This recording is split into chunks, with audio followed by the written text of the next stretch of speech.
Yeah, so today's topic, well actually before we start today's topic, today's format's going to be a little bit different. And just ask you to bear with us. We'll definitely have you out of here by 11:30 or earlier, but the format will be a little different and that'll become obvious why as we go along. So today, you all have the wonderful privilege of hearing Annette and I speak for today's topic on longevity, stage versus age. And then after maybe at a period of time, we'll bring up a guest. We have someone here in the audience and we'd like them to share their story with you as well. And I think that'll make a lot of sense why when we get to that point also. So when it comes to age, is there anyone else here in the room that perhaps limits themselves or has predisposed ideas of others based on age? Like, has anyone ever thought, I'm too old to do that? Just me? Am I the only one? Just show of hands? Anyone ever said to themselves, I'm too old to do whatever it might be? Come on, everyone put your hand up, be honest. Yeah, we've all said that at one time or another. I actually said it myself when I was in my 20s, which I kind of find funny now. But at the time, it had a lot to do with me being uncomfortable, being out of my comfort zone. So if, for instance, taking up skiing, I'm like, oh, I'm too old to learn to do that, because other people already knew how to do it that were younger than me. So I'm like, oh, that doesn't work for me. Like I said, a lot of it had to do with my comfort zone and just me being outside of my comfort zone and learning new things. And actually, my dad, he often would say you can't teach an old dog new tricks, which is very interesting because after he retired, in his 60s, he learned a new language for the first time, or a second language. So he learned Italian, and he was fluent in Italian until he passed away. So you can teach at any level. You can learn new things, even a new language. Yeah, I bought into this, you can't teach an old dog new tricks. And I saw some people nodding their heads. Who's heard that saying before? Probably most of us. When I met Annette liked to dance, but I was already 30, I guess, and I said to myself, I'm too old to learn how to dance. That's something you need to do when you're a teenager or you're in your 20s. And I don't think it was really age. I think it was probably more comfort level, embarrassment, just being out of my comfort level, the idea of really learning how to dance. But I guess maybe stage has changed for me, which we're going to talk about. So I guess a year ago, I took up dance lessons, and now I love dancing with Annette. It's lots of fun. So never too old. So our whole point is that it has more to do with our own mindset rather than our actual age, even though we may put it onto our age. It's what stage we're at. Are we going to sit down or are we going to stay standing? Yeah, actually, we're going to sit down. Yeah. Just think this is our living room. We're just going to have a conversation with you all. Yeah. So who are we to begin with? I'm Annette Janelle. I have my master's in psychology, and Brett and I we have two businesses together. One of them is just basically helping people downsize. We help with people selling their home, locating a new home that they want to move into. We help with everything inside the home, because that's what kind of overwhelms people, is just that whole process, so I don't know where to start. And then help get you settled in your new space. And oftentimes, I will meet with people in advance that are just contemplating, trying to figure out what they want to do, their next stage of life. And I get comments, this is where this topic actually came from, I get comments that, oh, I'm too old for that. Or some of them will even say, oh, I'm too young for that. It's all based on age versus stage of what their situation is at the time. Yeah, so our goal today is to hopefully shed some light on us thinking about stage versus our age. So we're going to talk about this concept in longevity of stage versus age. So maybe we should start there, just defining what longevity actually means. We're going to use several different terminology. We just want to make sure we're all on the same page as we go through this. Aging, just the process of us going through the different, progressively, our bodies are declining, our minds declining, and actually it happens from the age of 20. So we're building up, and then at the age of 20, scientifically, they're noticing that we're aging through that process. So that's a long time. Thankfully, it's a very slow decline. Yes. Yeah. And this is in your handout as well. We have the terminology there in your handout. So longevity, what is longevity in it?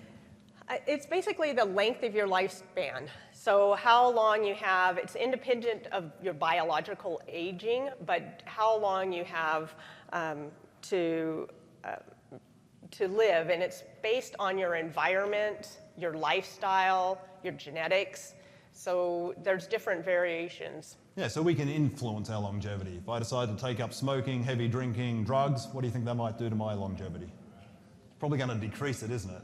Whereas if I decide to exercise, eat healthy, visit the doctor, get my teeth cleaned by the dentist and so on, I'm probably going to increase my longevity. Would that make sense? Yeah, so that's a longevity. We can influence that. If I was a coal miner, what do you think that would do for my longevity? Yeah, shorten. And we'll kind of talk about that in a moment, different life expectancies, which is the next term on the slide. Life expectancy, which is based on our current year, how long do people live? So does anyone know in the year 2024 what is the average life expectancy of humans? 80. 79, 80 is the current life expectancy. And it does vary depend on whether you're a man or a woman. They do have different numbers, but you're average around 80. Around 80, yeah. And that varies in different parts of the world. You might have heard of blue zones and so forth. So in those areas, it's actually longer. But based on people passing away today from natural causes, the average age is around about 80. We're going to talk more about that. So that's life expectancy versus how long someone may live for. Yep. And then lifespan is the longest somebody is in a certain species lives. So how the oldest person, anybody know who the oldest, what the age was when they passed away? It was a French lady. Close? 117? Keep going, higher? 122. Yes, very good. And it's actually on the slide for those who are paying attention. Yeah. So that's the longest living human to date, is 122. So it'd be 122 years, and so that is the lifespan. So we, as humans, the oldest person was 122, so who knows, maybe they'll end up being longer than that. But then the health span, that is even more important. How long are you healthy during the time that you are living? And the lady that was 122, she was a French woman. She saw her doctor the month before she died, and she got a clean bill of health at that time. So her health span was also very long. And isn't that what we'd all want? If we're going to live that age, we definitely want to be healthy during that time, not sickly. Yeah, most definitely. Yeah, so we could have a long lifespan, but if we had a short health span, that wouldn't be so good, would it? Ideally, our health span would equal our lifespan, and that'd be a really great life if we were that fortunate. Yeah. Hopefully we all are. So the truth that we have up on the slide is we're all living longer. Hopefully we're all in agreement with that. Humans are living longer. So we thought when we were researching this, just to pull up some statistics that we found interesting, was back in 1880, the life expectancy was 40. We could expect to live to 40 years of age. Coal miners, lack of medical facilities. So childhood diseases, there were a lot of things, things that people died at a much younger age. Yeah. Okay. Then if we jump forward to like 1920, life expectancy went to 53. By 1940, it went to 62. And let me just ask, does anyone know when Social Security was formed? Anyone know the year of Social Security? Yeah. I think I heard someone say it. Yell it out loud. In the 30s, yeah. 1935 is when Social Security was formed. So guess what life expectancy was in 1935? Yeah, in the 60s, yeah, low 60s, yeah. So guess what they did all their calculations on? People living not too much longer than 60. You know, if you lived to 70, you're doing really well. But most people were passing away just shortly after retirement, so they thought, okay, well, we don't need to have that much money to pay for people. Yeah, boy, were they wrong, weren't they? They totally messed that calculation up. And then if we jump down to now, as we're talking about 2020, 80 is the typical life expectancy. Not meaning someone who's alive today is only going to live to 80, but that's typically the age we see on average people pass away as of kind of today. What I find interesting is that in 150 years, we doubled our life expectancy. So in the 1800s, we're at 40, and now we're at 80. So that's a pretty short period of time for us to double our life expectancy. Yeah, so I'd be curious to jump forward another 150 years. Will it be like 160? Who knows? I'm sure they didn't think back then it would have doubled from 40 to 80. So yeah, who knows? Anything else we wanted to cover there? No, I think we're good. So another interesting statistic we came across was the number of centenarians. So the number of centenarians, I should say, the number of people who are 100 years older, 100 years old or greater.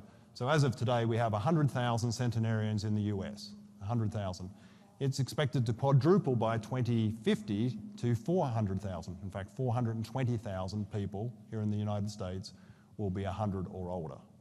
It's pretty mind-blowing, isn't it? So by a show of hands, how many of you would like to be a centenarian? Oh, quite a few of you. Very good. I'm curious, the people who put their hands up, did you come to our Living to 100 seminar a few years ago? Because we did ask that question then. Yes. And you probably know the next part. So if we said your health span would be over 100, would you want to be a centenarian, meaning that you are healthy past 100? How many of you would then? Yeah, more. So it's changing our mindset as far as what a centenarian is, because at this point, oh, are you having a hard time hearing me? On the headset. Is it definitely on? Mine's clear. Oh, the opposite.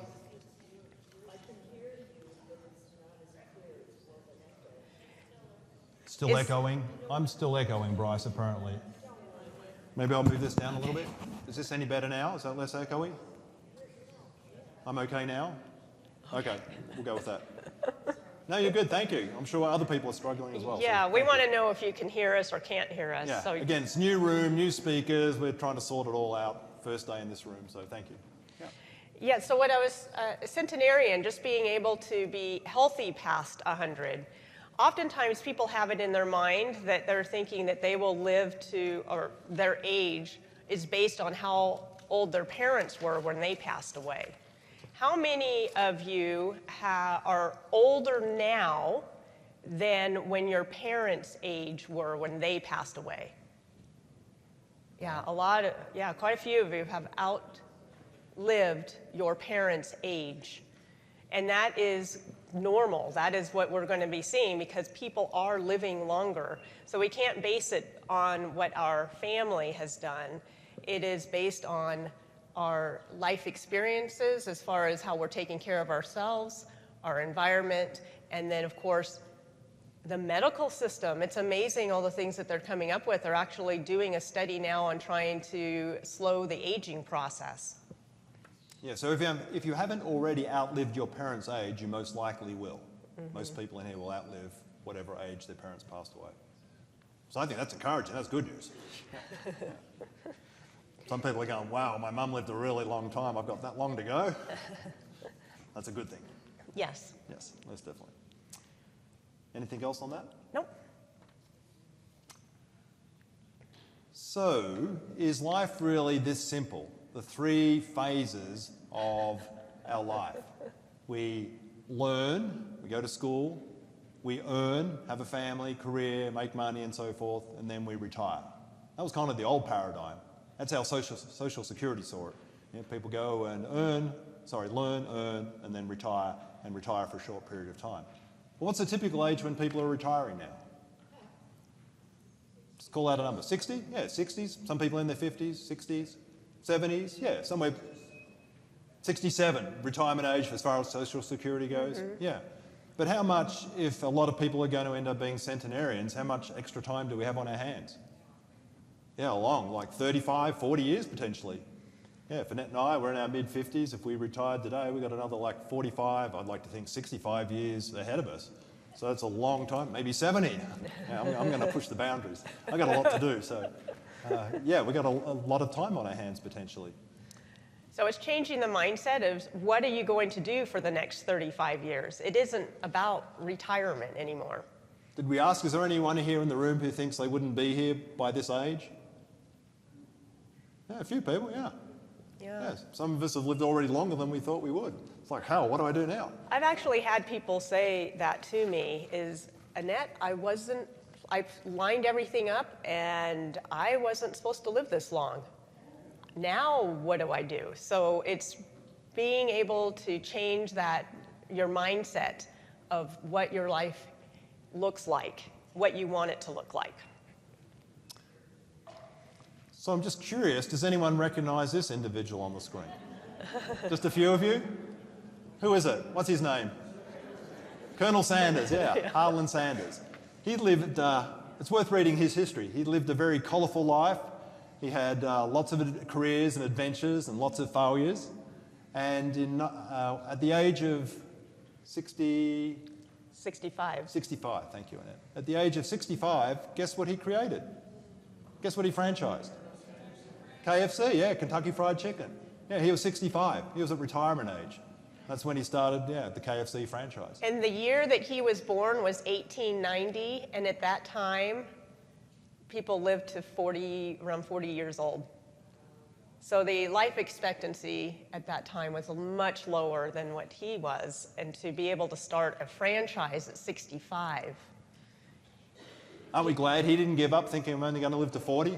If he had that mindset, there'd be no KFC, which maybe it'd be a good thing, but no, I still like my KFC. And part of what we like about him is because his past, he did have a lot of failures. He had a lot of struggles through his life, but your past does not have to define your future. What you do right now, it's a clean slate. You just move forward. What is it that you want to have happen? Because it's amazing with him starting a franchise at 65, and then he ended up selling it for several $1 million, and even then he went around the country and promoted KFC up until his death at 90. Yeah, he was hired by KFC to be the spokesperson, the figure. Yeah. So we know the learn, earn, and retire model is out the door. That's old. So an author by the name of Sandra... I know. We didn't write her name. It's very small. It's on the slide in small print. Susan Golden. Susan, that's right. Yes. Came up with a different model that we really like, where we have some funny math, as you'll see on the screen, taking life and breaking it into 5 quarters. Yes, we know it doesn't quite add up. But what's really interesting about this is it changes the way we think about what life looks like. And you're welcome to obviously go read the book. It's a really good book, but it's really aimed at marketers. Because one of the problems, as you've probably all experienced with marketing, they kind of put us in the category of 65 plus, and they just assume everyone's the same. If we've got silver hair, that's the bucket that we're in. We've got young people, middle-aged people, and people with silver hair. And the marketing doesn't really work that way because we're all totally different. We all have different things going on in our lives. Just because we're 65 or 60 plus doesn't mean we're all the same, does it?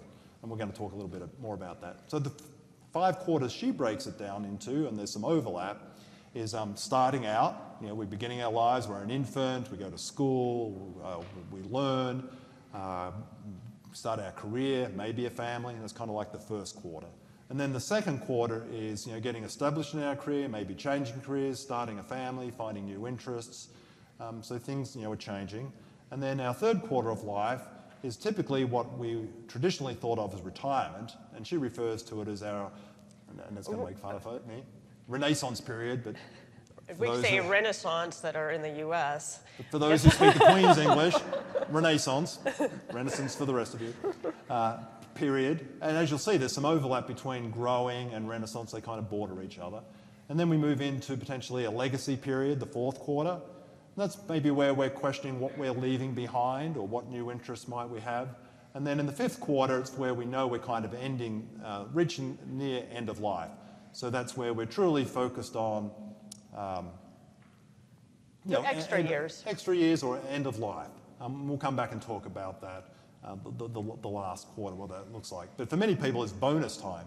The centenarian that we talked about that lived to 122, she hit 100 and then had another 22 years of living to do. So we need to kind of think differently about the amount of time and how we're going to use that.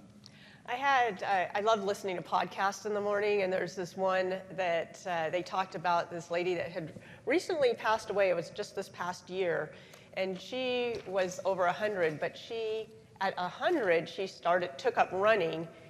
I mean, take up running at 100? That's amazing. And she was in the Olympics, so the Senior Olympics, and did it for multiple years.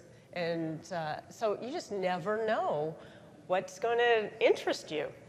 Yeah.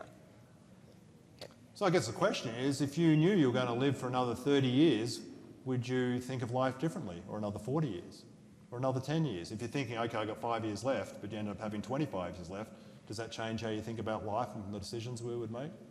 I would hope so. So part of this is, just changing our mindset. Most of us are going to have more time than we think we do. How do we want to use that time? Yeah. Oh, I had to include this photo. So this is my cousin Mick back in Australia and my Aunt Judy. So my Aunt Judy just recently turned 80 and she's still surfing. She's out there riding the waves like the best of them. And when I was playing with my cousin Mick when we were 9, 10, 11 years old, if you told me my Aunt Judy would be surfing at 80, there is absolutely no way I would have believed that. Like, people at 80 don't surf, but here's my aunt. She's vibrant, full of energy. Yeah, she surfs regularly. She's out there, the best of them, early in the morning, riding the waves. Okay, full disclaimer, this is not a picture of her on the wave. We just didn't have one, so we... Yes.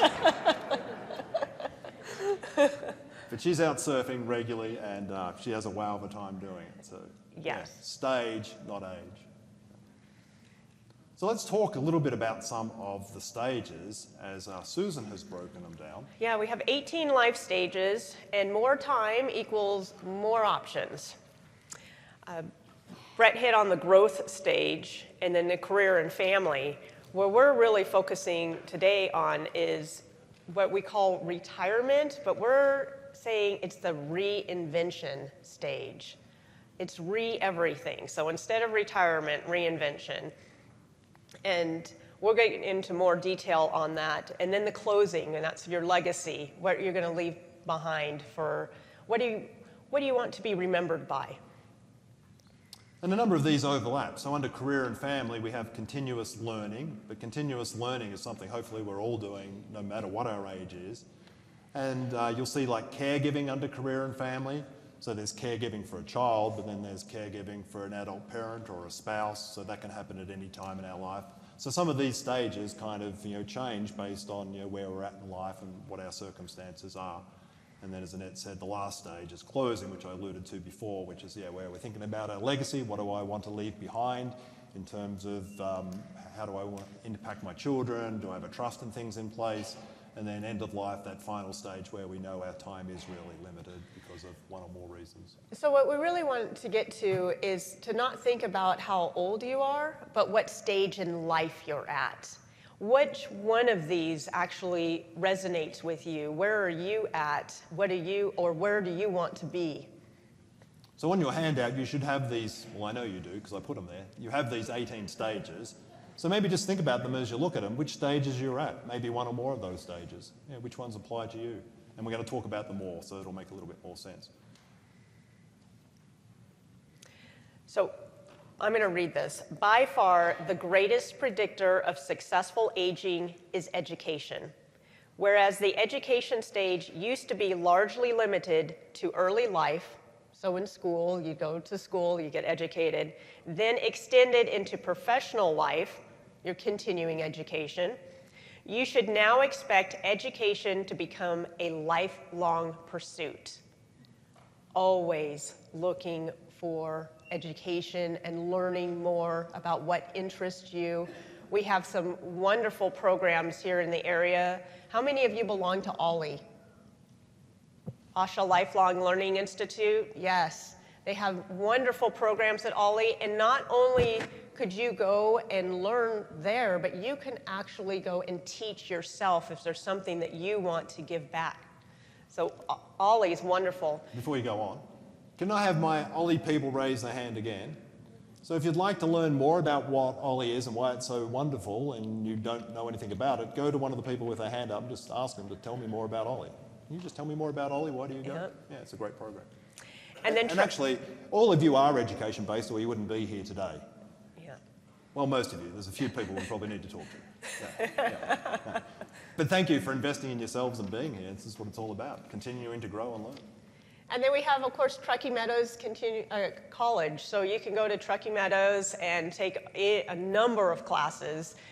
We recently, well, not too recently, as a family, we went to Truckee Meadows and took their motorcycle class, learning how to ride the motorcycle. So there's all kinds of classes that they give. And then online training. We're so lucky this day and age to have so much education just online. You don't even have to leave your home if you don't want to. So going online and getting the different resources. And then joining clubs, getting out and meeting people, rubbing elbows, actually having conversations. I mean, that's one of the reasons why what I alluded to at the beginning of this is people will talk to us and trying to figure out what they want to do, the next stage, and we'll sit down and have conversations. It's not me giving answers, it's being able to just have a conversation, talk out loud what you're thinking and seeing what options there are. It makes a huge difference just being able to have those conversations with different people so that you can learn and figure out what resonates best for you. Yeah, you ask a lot of good questions. Yeah. Whether it's meeting with a client or me, just, drawing things out. So, Drawing things out. What interests you? And then you will often know what the answer is, but just being able to have that conversation and talk it out. I guess all that money you spent on a master's in psychology is paid off. I hope so. Do we have anything else? So if there's anything I had a client that actually, when she retired, she really wanted to play the violin. She was in a high-power job, and she was constantly working, and she did not have time, because to learn a new instrument, it takes time. And so she had the violin, everything laid out, and upon retirement, that's exactly what she was going to do, and that is what she did. She focused on learning how to play the violin. So what is it that really interests you now that, and I've actually spoken to several people that have retired and wondered, how did they ever find time to do a job? Have you ever felt that way where you're doing so many different things? It's like, how on earth did I ever fit work into this? It's because now you have more time so you can really focus in on what interests you. And one of the things that people say is midlife crisis. I actually don't believe there's really a midlife crisis. Midlife, you typically have the resources now to do what you've been wanting to do. And so now you can go out and do it, versus before you were just working, just doing what needed to be done, just day-to-day life. And now you have more of the resources, and once you retire, you have a little bit more time to be able to put into what really interests you. Very good. I'm encouraged Annette telling the violin story, because I guess it was 3 Christmases ago. Annette said she really wants to learn how to play the guitar. Maybe it was longer, 5 years ago. So we got this nice guitar from Santa. Santa brought this guitar. It's collecting dust. Yeah. I don't have the time. So even though it takes up space now, maybe in retirement. Maybe. So we know, as I said, we know you're all education-based, but this room still has a lot of chairs, and we can put a lot more tables in there, in the room. So where is everybody else that should be here today? Why aren't they here? Yeah. I guess we're not doing our job. We need to get the word out, but we need your help as well. So you hopefully noticed on the schedules we put on the tables, the team put some little sticky notes on there asking if you could bring a guest. So if you can think of someone who would get value for coming to the seminars, and again, most of the time it's not Annette and I, we have fantastic panelists, please invite and encourage them to come along. So reinvention, Annette, tell us about the re-everything. What do we need to know? Exactly. So repurposing. And that is basically, you've had a career. Now and your purpose has been focused in that area. Now it's repurposing into what is next, what really interests you now. And sometimes people take up a second career. Anybody has had more than one career in their lives? Yeah, several. Yeah, quite a few people. Exactly. So it's repurposing, a new focus that you're going to be putting a lot of your energy in. That is what repurposing is. And then relaunching. doing all the activities that, basically learning, doing the activities to educate yourself about what you want to do. So relaunching is just really educating yourself so that you can either repurpose or setting new priorities. It's the education behind that. And then resetting priorities, just taking a look at where we're at, and is the life I'm living at the moment what I want it to be? Do I need to reevaluate? Do I want to learn an instrument? Do I want to invest that time? Or do I want to learn a language? Do I want to make that a priority? Or do I want to make my grandchildren a priority? Or my spouse that I haven't spent enough time with? Or just reevaluating. I've got whatever period of time. How do I want to spend it? I know my mom's in the audience here, so I have a little story to tell. When my dad retired, he had extra time, but my mom was still working, and she was still cleaning the house. She was still cooking all the meals. And finally, she turned to him and said, "This doesn't work. No more." So she helped to reset his life priorities and give a whole new dimension of like, okay, this is what I need help with all of these things. So sometimes if you have a spouse, it may be working together to see what works for both of you.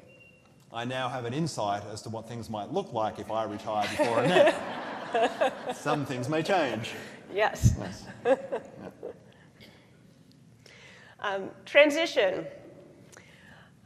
That is basically changing from one identity to the next. So if you have been a high-power executive and now you no longer have that position anymore, now maybe it's transitioning into being just a grandparent. Not just, I didn't say just.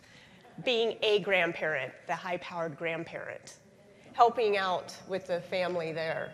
So it's the transition from how you identify yourself into a new position, and it can be multiple positions. They're all important. It's what you find important to you. Yeah, another example would be transitioning from loss of spouse. I'm a part of a married couple, but now it's just me, so my identity kind of changes. It's not we anymore, it's me, and that changes, what my life looks like and perhaps what interests I need to find, because life's going to be different. So lots of examples of, transition. It's just basically where we've identified as one role in life, and now we're, in a different role, or hopefully we're going to move to a different role. Whoops, sorry. And portfolio. Portfolio is if you have multiple different, quite a few people raise their hands as far as having a lot of activities that they're doing now. So some of you may have a portfolio of activities, and it could be where you're earning, have a job, earning some money in different areas, or it could just be you're doing volunteer work. I've talked to people like, oh, no, my Thursdays are taken up doing such and such. So it's whatever it is, you've got a collage of different things that you do. So that's your portfolio. And sidepreneur is if you have a side hustle. I go to a hairdresser, and she has a client that's in her 70s that loves to make jewelry. It's her side hustle. So she makes the jewelry, and she brings it to my hairdressers and sets it up. And then while we're sitting there getting our hair done, we can peruse the jewelry and make some purchases. It's a great activity for her to do and be able to make some money on the side. And actually, another person that did anybody hear of Mrs. Fields cookies? Yeah, she was a homemaker, and then once her kids grew up, she ended up opening up Mrs. Fields cookies. Now that wasn't a side business, that was a whole nother career. That would actually be in repurposing, having a whole nother career that she started. And then Renaissance, new beginning. It's learning, it's being able to basically revive, find something that really starts over, gets you something that's really exciting for you that you've been wanting to do. For instance, like the lady that wanted to learn to play the violin. So it's a renaissance. Yeah, time to reinvent ourselves, to find new interests, to explore, knowing that we have more time available than we probably think we do. The key point is just to learn, figure out what really interests you, see what's out there. You've got 35 plus years. I mean, you've got a lot of time to to do and maybe repurpose yourself and find something that interests you, that really excites you, so that it's a purpose to get up every single morning and be excited about the day. And if you're stuck in one area, get unstuck. Look at these, just to go out and talk to people, see what other people are doing, find out what new activities there are that might interest you. Does anyone know anyone who might be stuck? Someone outside of the room that's kind of stuck? Yeah. No point. Yeah, we all get stuck at times. I've been stuck. And how do we get unstuck? Do we just sit at home? Does that help us get unstuck? No, we need to get out and interact and join. Join Ollie, learn something new, take up an instrument. That's how we get unstuck, is by taking action. So if you know people that are stuck, encourage them, invite them along to something, invite them to come to this, because that's part of the process of getting unstuck, is learning what else is out there that might be of interest to us. Being active, actively engaged, it makes a difference. Yeah, just going for a walk. Yep. Who's this next person we have up, Annette? Well, before you answer that, does anyone recognize this person? I think I heard someone say it. I heard somebody, yep. Grandma Moses. Yeah. So Grandma Moses was a housekeeper. And in between, years, she was a homemaker and a housekeeper, and she would paint paintings during that time. But it wasn't until she was 78 that she put all her energy into painting. And in the beginning, she sold her paintings for $5 each. Very soon thereafter, it was $10,000. And in 2006, 40 years after her death, one of her paintings was sold for $1.2 million. What age did she start painting at? What age? Yeah, 78. Got serious about painting. That's when she decided, okay, I'm going to really perfect the art of painting. She painted over 1,500 paintings, the majority of which were in her 80s, and a lot of those are still hung up in museums now. Yeah.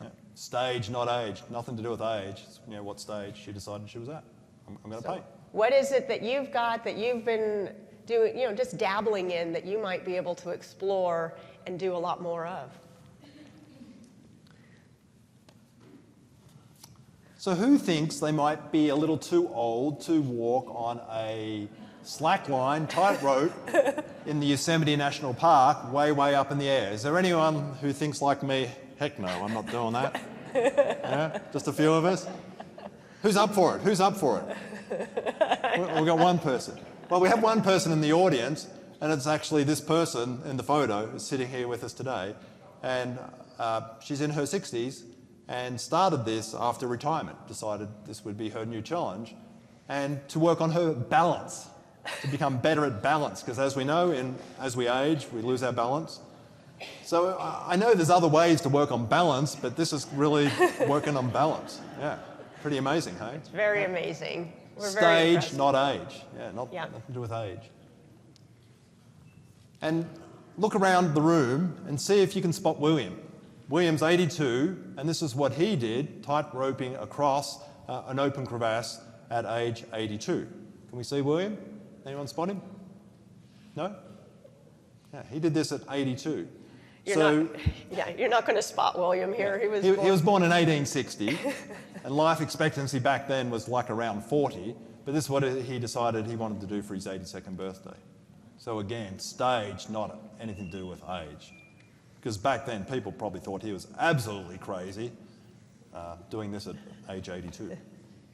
Now, if there's something that really interests you, like something closer to the ground. Yeah, that'd be me. Yeah. Feet firmly planted. Let us know if you recognize this name or this face. Show of hands if you recognize a good number of you. And why do we recognize this person or their name? Laura Ingalls Wilder. Yeah, Little House on the Prairie. Yeah, she was the author of the book series Little House on the Prairie that later became a television series. Now, she wrote throughout her life, but she didn't start writing Little House on the Prairie published until she was 66 years old. And then she did 7 more Little House on the Prairies after that, and 45 million copies And, no, I'm sorry, it's been translated into 45 45 languages and 60 60 million copies that have been made. So 45 languages, 60 million copies. And she started in her 60s. Yeah, stage, not age. Yeah. Yep.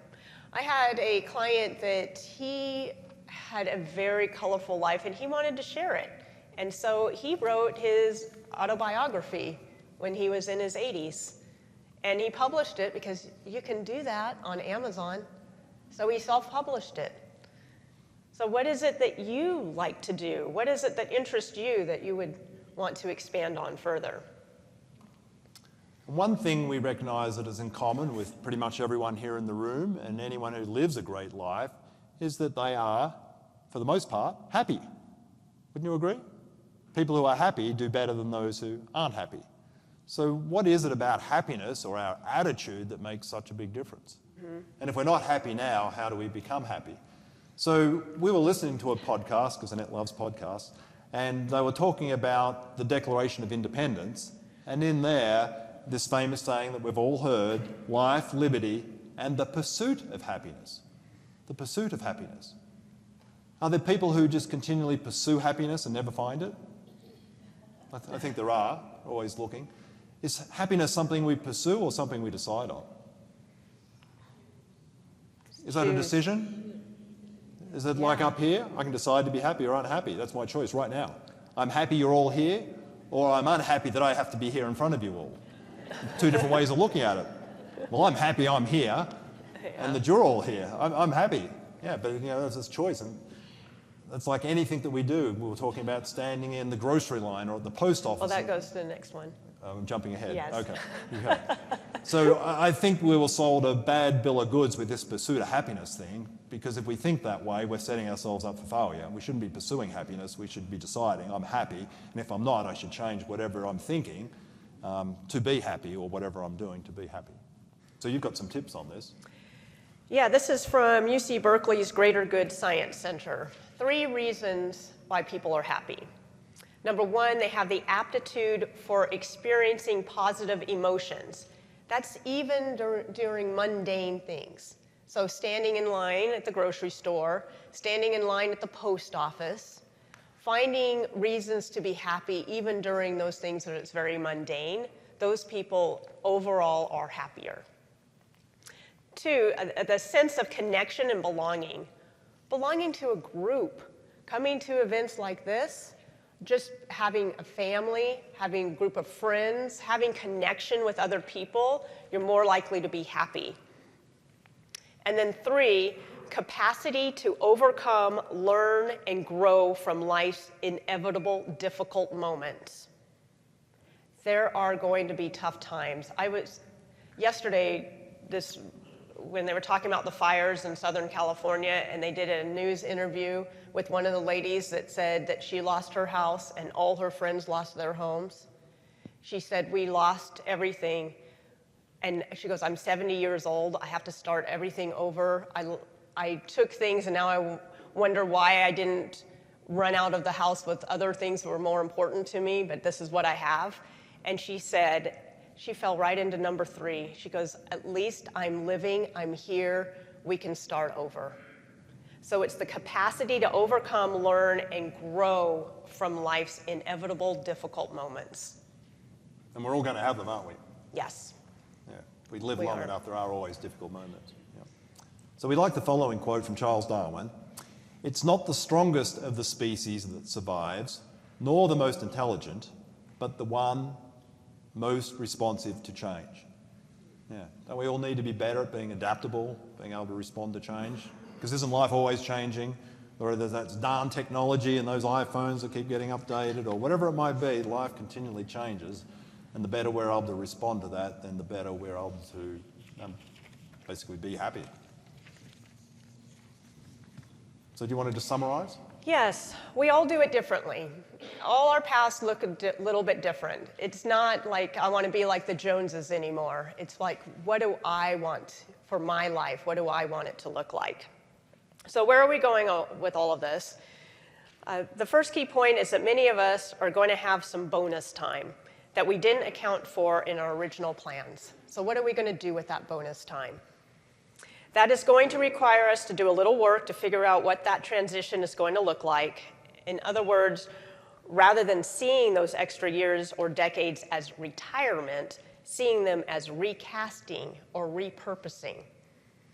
If you don't, chances are your lifespan will outpace your health span. And we don't want that. We want you to be healthy. Going from one stage to another is usually a process. A crisis can require moving through the process faster, but it's still a process. Staying stuck is not an option. Lastly, we wanted to highlight the fact that there is no longer a predefined and straightforward formula for living, no matter our age. It's an adventure, it's a grand experiment. Life is your laboratory in which you can try new things and see what you can concoct. So our question to all of you is, what is your stage?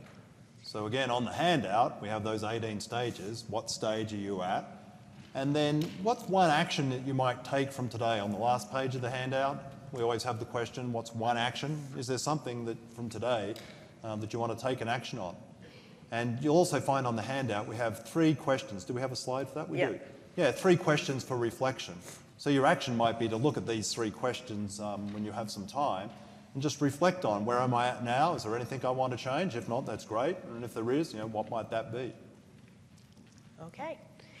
Now we're going to switch our program. We do have a guest. So Lauren, would you come up and join us? This is going to be a lot of fun. Yes. And Lauren, just like we asked you, what is your stage? You're going to be very well maybe in multiple stages. Lauren let us know his stages. So continuous learning, repurposing, and relaunching is where he's at right now. So you've got your...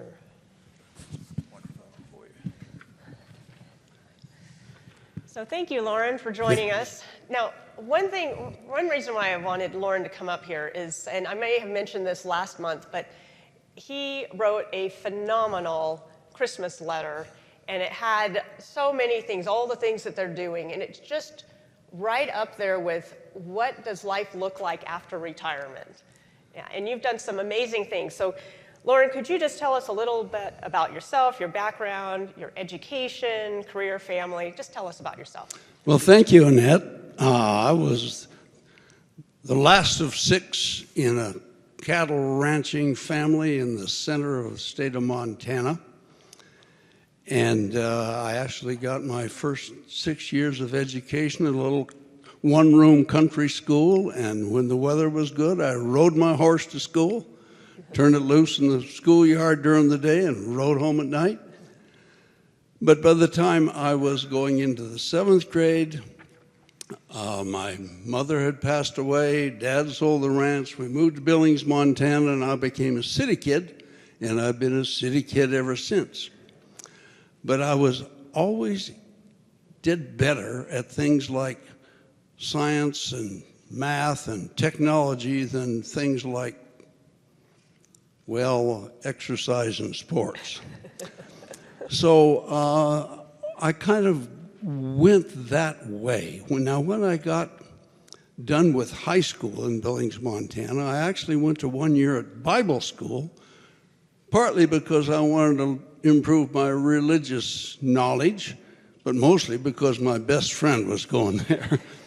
Anyway, after that 1 year at Multnomah School of the Bible in Portland, Wyoming, I was going to Montana State College in Bozeman to get my undergraduate education. And I stopped and visited my oldest brother, and a remarkable thing happened. You know, sometimes the tiniest little conversations can make an enormous change in life. I stopped to visit my oldest brother, and he said, "Lauren, what are you going to take in college?" I think, "Well, mechanical engineering, because I like that kind of stuff." And he thought a minute, and he said, "Well, you'd probably make a pretty good engineer, but why don't you take physics? It's harder. Do the hardest thing you could find to give you more, more opportunities to make decisions later on." So I did what he said. I went to Montana State, I signed up for physics, and so I got in the science track instead of the engineering track. Now, it turns out in my kind of science, I did a lot of engineering because I'm an experimental solar physicist. But anyway, that's what happened, and another wonderful thing happened in Bozeman, Montana, is after my sophomore year, I married this lady here in the front row, Evelyn Acton, who put me through my last 2 years of school. But 10 months after we were married, this other young lady in the front row, whose picture you saw, came along, which was not a planned thing, but it turned out that it worked out just fine. So to make a long story short, if you get in the science track, you usually go to graduate school. So I went to graduate school at the University of Colorado, and in those days, the space program was just taking off, which gave scientists a chance to fly their instruments in space and see the whole universe without having the short wavelength light filtered out by the Earth's atmosphere. So I got interested in the sun and why its corona was so hot, well over 1 million degrees, whereas the surface of the sun is 5,000. Well, the way you study that is you fly instruments in space to look at the sun at X-ray wavelengths. And that's pretty much how you folks supported me through NASA to do this fun stuff for a good many years. Well, one of the things that happened, one of those amazing things, is that NASA decided to build a space shuttle that was so benign in terms of its environment in space that an ordinary scientist could go along with their experiments. And by George, in 1985, I got to do that for 8 days in space, turned into a part-time astronaut. Now that is another thing that changed my life. I want to interrupt really quick. When I went to Lauren's house and he had all these pictures of himself with NASA and the other astronauts, and I'm like, oh my gosh, that's so amazing. You went up in space. What did you do next after that? And he said, well, then I got my dream job, and which I thought was just so positive, because oftentimes people will have their career or one moment in time as being like the pinnacle. Everything kind of was mediocre or went downhill after that. But he just sees one thing after another as such a positive, exciting moment and experience. Yes, when I got back from space, all at once, everybody's your friend. It's really, really an amazing change. I had lived all those years and nobody gave a hoot about my opinion on anything. And all at once, everybody is interested. So that's something to adapt to. But anyway, what I did when I got back from space, I went back to just what I was doing before, namely studying the sun. But I got to build an X-ray telescope that flew on a Japanese solar physics mission for 10 years and take movies of the sun's corona at X-ray wavelengths. And these are just gorgeous. So I guess in terms of being a scientist, I really like the pictures. Yeah. Anyway, that's sort of the story.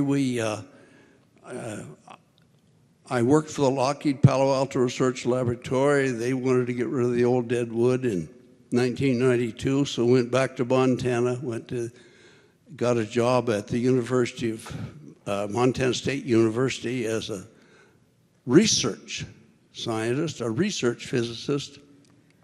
So I'm going to interrupt you really quick. So you had one career that lasted, how long was your first career? Well, I've only had one. Well, then you had your second one where you worked at the university. Yeah, but it was the same thing. I was still studying the sun. So still studying the sun. It was still in the same, but the employer was different. So you had the one, I think it was for 26 years, another one for 25 years. So an extended period of time, but instead of thinking, I mean, how you comment about it, they got rid of old dead wood, but they'd let people go, but he found the next adventure. And it's still doing along the same lines of what you enjoy doing, science. And it was ever so much fun to be on a college campus with all those young folk. But the time came when age was happening. And so in 2019, we decided to move to Sparks, Nevada, where our daughter Cheryl lived. And so we moved here in 2019. Then 5 years later, maybe it was time to take the next step. So we sold the house, moved into Cascades of the Sierra over here. So we're retired now as of last Valentine's Day. Last Valentine's. And you're in your late 80s right now. I'm 88. 88. Yeah, and you know, one of the things is that when I talk to people and they say that they're moving into or considering moving into a senior community, and then they look and go, oh, well, that's not me, that doesn't work for me. His letter, it is a way of living, just, it makes it easier. Why did you choose to move to a senior community? Say again? And you moved to Cascades, right? Yeah, so why did you choose to move to Cascades? Because it was close to where Cheryl lives. Closer to Cheryl, but then you also have less maintenance on the house. Yeah. And you can focus on other things that you want to do because you still travel. Well, we still travel, and you know, you got to do these things while you still can, because the day will come. We're not likely to live more than 122. Right. And so you got to do these things when they come. But you know, there's different ways to address aging, and you all know that because you've had some practice at it. But Evelyn and I chose to sort of realize that things are going to change, and so let's be a part of the process while we're still able to do it well. And I think that moving to Nevada and moving into Cascades, we're part of that. But these changes, doing them is pretty straightforward, actually, because you're actively doing things and you don't have time to really ponder it. But once you're there, all at once, everything has changed in life. And so, as some of you may have experienced, there's things like depression and anxiety that come along. And that's what we're trying to learn to deal with when we come to your Truth series. And there is one thing, however, that I might point out, is we've talked about big pictures and what you're going to do and what learning you're going to do, but how do you feel right now? And I just learned something last week that has been very helpful to me. In the face of depression and anxiety, any affirmative action is better than paralysis. So this idea of dealing with your depression right now when you've got it, there are things you can do. You do something affirmative. That's perfect. I love that. Yeah, thank you, Lauren. Is he a good guest? Yes.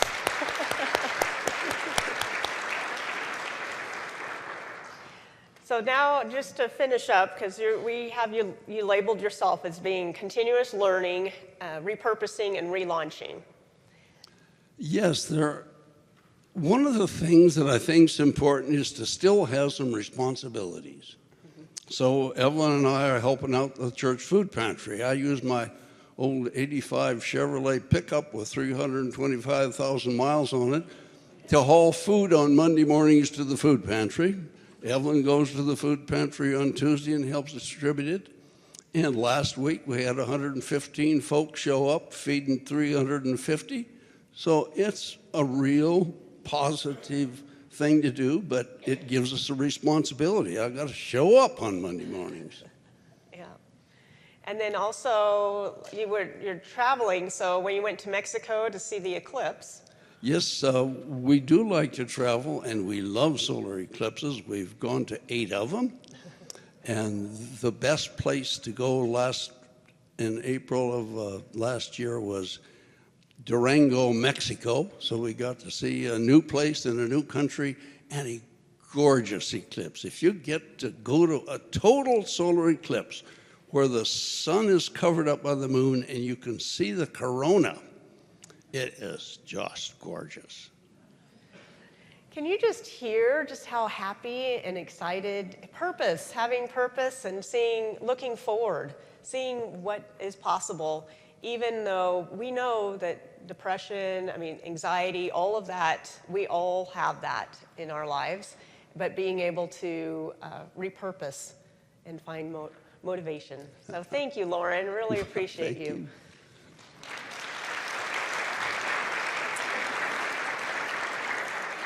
All right, so questions. We have 2 mic runners.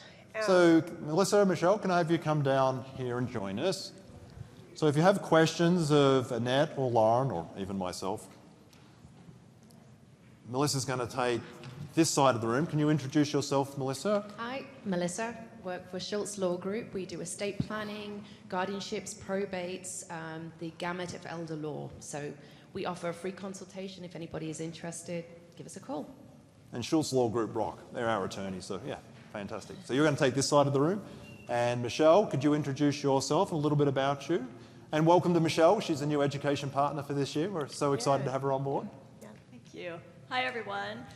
I'm Michelle Hulbert. I'm with Guild Mortgage. I've been a mortgage lender in the Reno-Sparks area for 38 years this year. So I've kind of grown with my clients throughout my career, and I've really started concentrating on senior programs for lending, which does include the reverse mortgage program. So I'm really excited to be here and part of this group. I think there's huge value in what you do. Love it. Yeah, thank you for being part. You hold on to that.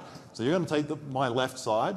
Does anyone have questions of our panelists, speakers? Oh, we've got one in the back.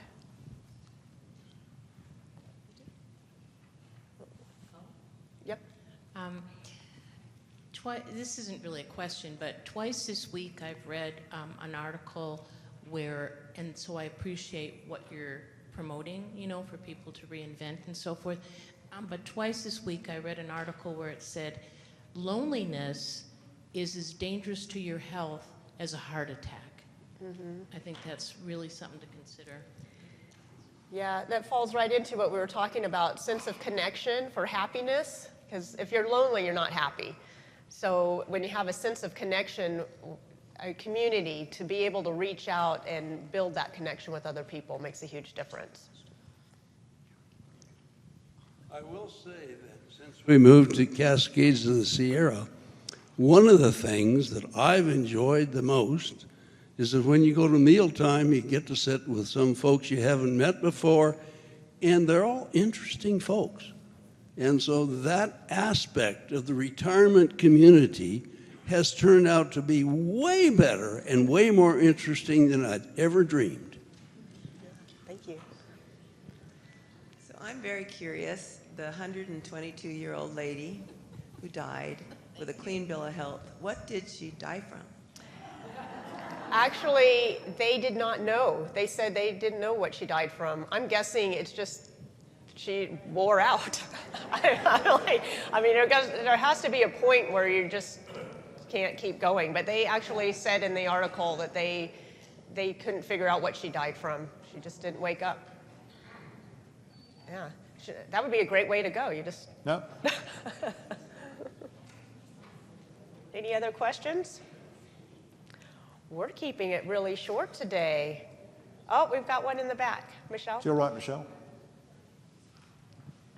Hi, I come often, almost every one of your seminars, and I have enjoyed each and every one of them. I volunteer for Seniors in Service through AmeriCorps, and I wrote in my note here, do you all possibly ever do presentations like this one for volunteers that volunteer in the senior community like I do? We have a meeting every second Tuesday of the month for training, and it would be wonderful if they could all hear what you all had to say today. So I'm glad you brought that up, and I've got 2 different answers for that. And so one is we are more than happy to do presentations if you belong to any clubs or groups, just reach out to us and we are more than happy to talk about it. We primarily promote the Retired Living True series, so any events that we do here, they would be recorded, so it would be able to go on the website. But if you belong to a group, just come and talk to us, because we are more than happy to go in and talk, and we can actually gear it. We do different types of presentations, and we'll gear it towards your audience. Yeah.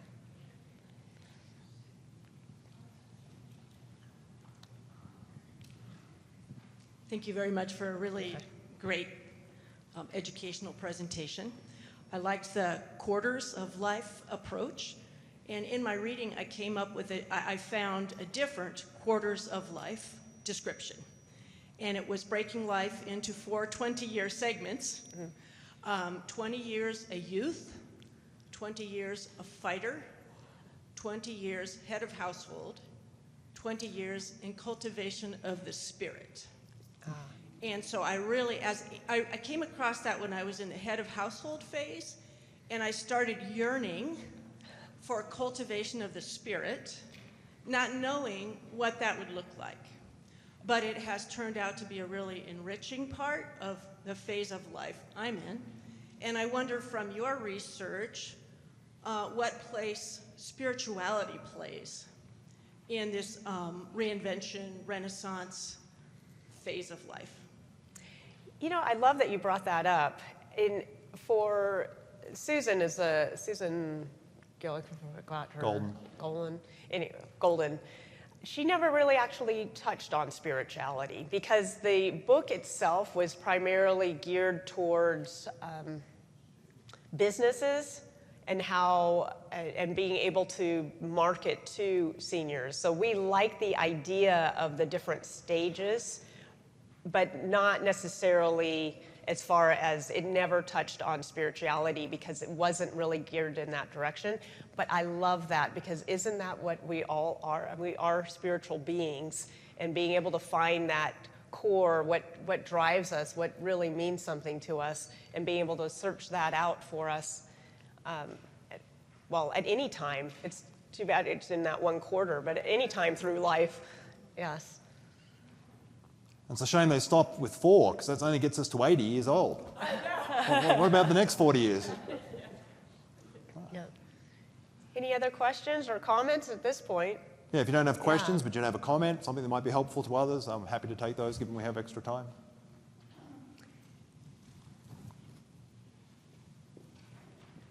I'm just curious, who's new here today? Just a show of hands while this is running out. Oh, thank you so much for being here. Yeah, Pleasure to have you. In dealing with longevity and aging, I was curious how you apply a spouse or a relative you're living with who does not have that same interest or is not in the same stage that you're at, and how you coordinate 2 lives to lift up each other better and not be pulled down in different stages. Great question. I think that's also recognizing which stage you're both in and being able to have a conversation about that and talking. It's basically education. So talking about what stage each of you are in, recognizing what stage that other person is in, and letting them know what stage you're in, and being respectful of each other's paths, but then also, hey, have you thought about this? Giving each other different options as well. You can't force somebody to do something they don't want to do. So it is basically having a conversation and talking it out.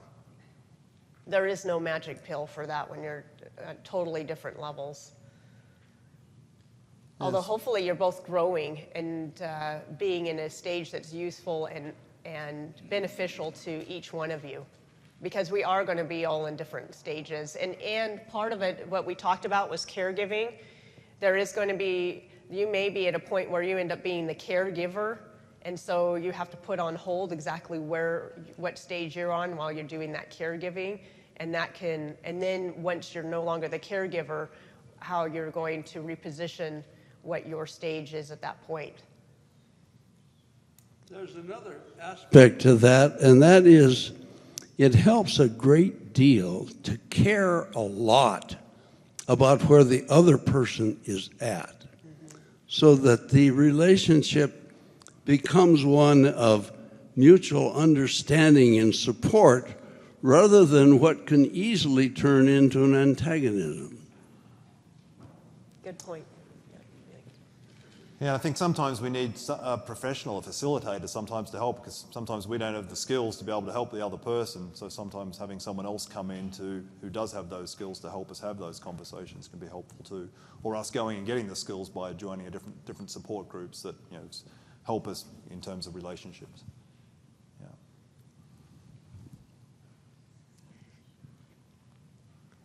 Mr. Acton, how did growing up on a cattle ranch affect your work ethic and your attitude about life?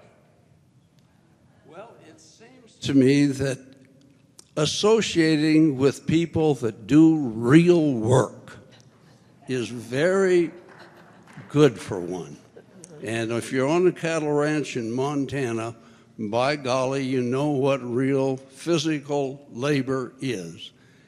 And so I've always respected folks that make their living with their strength, even though I spend most of my time with folks who make their living with their head. Starting out on the ranch, I think, has been very wholesome, and I'm sure appreciate that I had that chance. Yeah. Any other questions or comments? Oh, we got another one. I'm a fourth generation Nevada and grew up out in the middle of nowhere, and I found that immense eternity that I could look up and see every night in the sky. And I am an only child. My parents were both only children, and I think it's important to know the difference between being alone and loneliness. I am perfectly happy being alone. I've been alone all my life. I'm used to it. I played with my own toys, and my toys talk to each other in my mind. I'm not lonely, and I think a lot of people just need to consider that, we don't have to be lonely, but we can be happy being alone. No, thank you for sharing that. I don't know whether you were at our seminar in December. We spent time talking about that, loneliness versus being alone and the distinction. So yeah, thank you. Well, thank you so much. Really appreciate you, and we look forward to seeing you next month.